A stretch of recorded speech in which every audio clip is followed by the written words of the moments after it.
Assalamualaikum warahmatullahi wabarakatuh.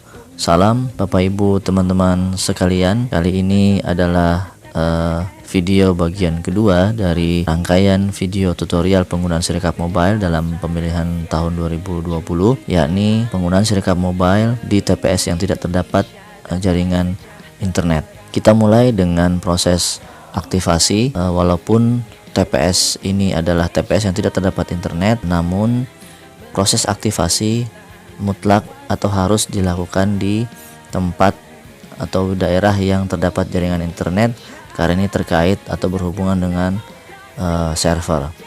Bapak Ibu sekalian, kita mulai dengan proses aktivasi seperti yang kita juga sudah praktikkan selama ini, bahwa proses aktivasi dimulai dengan mengirimkan chat ke Telegram Sirekap Pilkada 2020 bot dengan mengetik _start, kemudian _activation, spasi nick dan spasi nomor handphone seperti di video ini.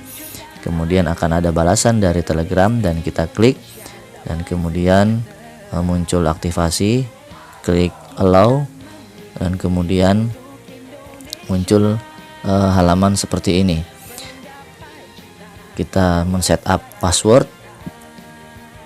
Jangan lupa mengetik password atau menggunakan password yang mudah diingat agar tidak terjadi lupa password di proses penggunaan nanti di hari H. Kemudian setelah setup password, setup kode akses. Setelah men-setup password, berproses. Ya, kita diminta untuk memasukkan nomor handphone kembali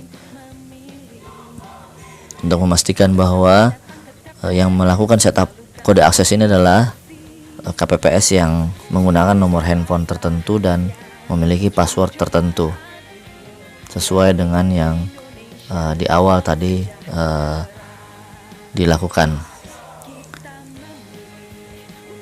Di sini kita memasukkan pendaftaran kode akses sama dengan TPS yang terdapat jaringan internet. Maka kode akses ini terdiri dari karakter meliputi huruf atau kombinasi huruf dan angka. Kemudian simpan. Untuk masuk, kita memasukkan kembali kode akses. Kita masuk. Nah, di sini adalah TPS-nya masih online, dan ketika sampai di hari H, ketika sudah berada di TPS yang tidak terdapat jaringan internet, maka dia akan secara otomatis berubah menjadi offline. Di sini ada PPS, ya, kelola PPS, saksi dan pengawas, yang sudah otomatis diberikan oleh aplikasi sehingga tidak perlu ditambahkan. Kemudian kita mulai dengan proses foto. Kita klik. Nah, sebelumnya kita lihat dulu terlebih dahulu ada detail TPS tadi, ya, untuk memastikan bahwa KPPS berada di TPS yang benar. Kita mulai dengan proses foto di halaman 1. Jangan lupa klik kamera. Nah, di sini kita memulai proses foto halaman 1. Jangan lupa untuk memfoto atau mengambil seluruh bagian formulir C hasil KWK. Klik OK. Kemudian simpan. Ya, kemudian simpan, ada gambar asli dan ada gambar data. Perbedaannya dengan TPS yang terdapat jaringan internet, setelah memfoto ada proses kirim, tetapi karena ini tidak terdapat jaringan internet, maka belum ada atau belum dapat dilakukan proses kirim. Oleh karena itu, setelah memfoto halaman 1, yang dilakukan adalah memfoto halaman kedua. Seperti ini, klik foto pada halaman kedua.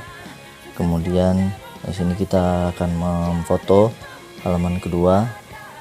Ya, pastikan seluruh bagian formulir berhasil difoto, kemudian klik OK. Ya, setelah kita pastikan lengkap gambar asli dan gambar data, kemudian klik simpan. Ya, lanjut ke halaman 3 karena tidak ada proses kirim.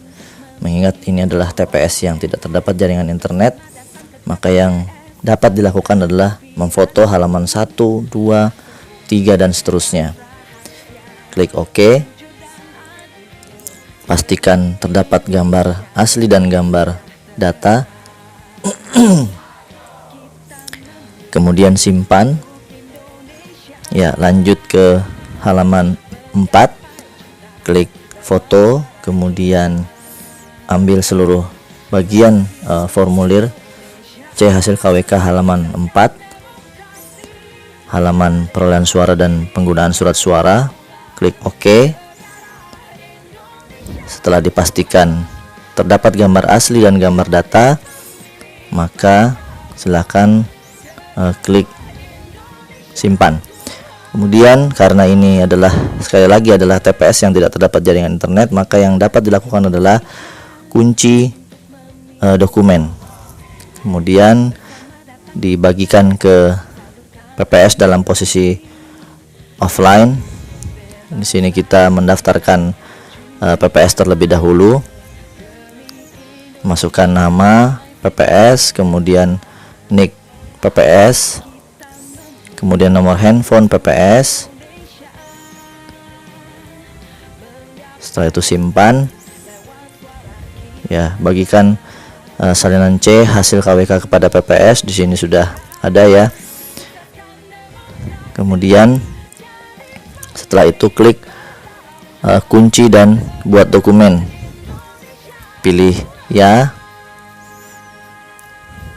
Jadi sebelum kunci dan buat dokumen ini kita harus mendaftarkan PPS terlebih dahulu. Kemudian simpan arsip.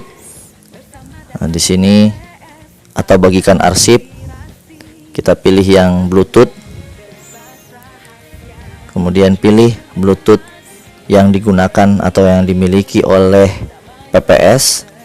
Pastikan bahwa Bluetooth atau alamat Bluetooth yang digunakan oleh PPS itulah yang kita klik.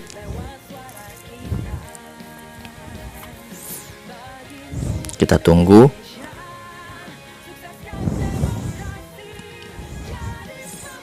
Kita pilih Bluetooth device atau alat Bluetooth yang dimiliki oleh PPS.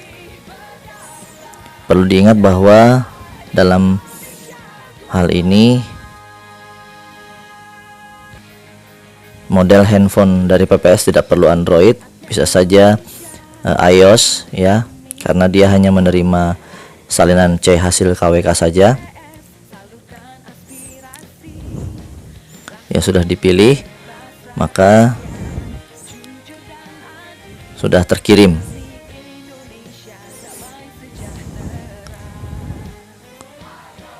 Sudah dibagikan arsip file zip TPS yang bersangkutan kepada PPS.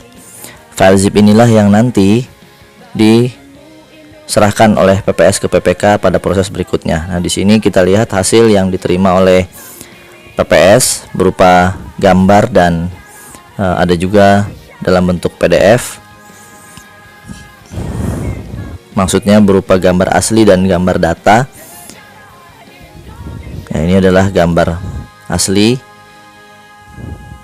Masih terdapat bagian kanan kiri, atas bawah, kemudian di bawahnya terdapat gambar data. Setelah itu kita kembali ke halaman awal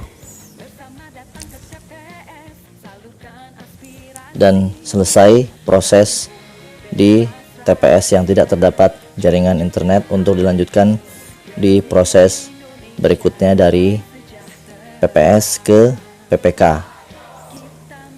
Dari PPS ke PPK, file zip tersebut akan diserahkan dalam bentuk Bluetooth atau juga bisa dalam bentuk flash disk, kemudian oleh PPK diupload atau diunggah ke Sirekap web kecamatan agar data-data TPS tersebut dapat digunakan sebagai alat bantu dalam proses rekapitulasi tingkat kecamatan.